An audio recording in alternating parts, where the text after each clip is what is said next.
Is your Spectrum TV app constantly stopping? This is a common issue, especially on Android, iOS, Roku, Fire TV, and smart TVs. The core reasons include software conflicts, resource exhaustion, or network instability. App version 25.4.1 and above is especially prone to these issues. Let's troubleshoot. First, try Force Close. On Android, go to Settings, then Apps, find Spectrum TV, and tap Force Stop. On iOS, swipe up to close the app. This resets the app and stops corrupted background tasks. Second, clear the cache. In the app settings or device settings, go to Apps, find Spectrum TV, tap Storage, and clear the cache.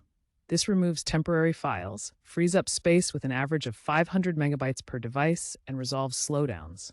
Doing so won't delete your login information. If these steps don't fully resolve the issue, move on to network fixes. Remember to update the app to version 25.5.0.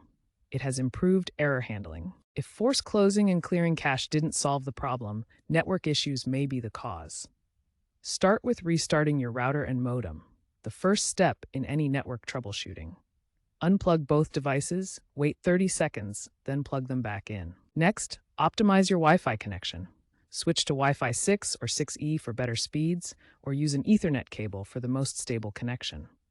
The Spectrum TV app requires at least 25 Mbps for smooth HD streaming. Some users have found success by changing their DNS server settings. Try switching to Google's public DNS servers at 8.8.8.8 and 8.8.4.4 for potentially more reliable connections. For longer-term solutions, Spectrum is integrating AI to predict and prevent crashes by monitoring user behavior and network conditions in real time. By 2026, they plan to overhaul the app with modular architecture and edge computing for smoother streaming. Keep your devices updated as older hardware may lose support. If problems persist, contact Spectrum support. They are aware of these issues and may have additional solutions specific to your setup.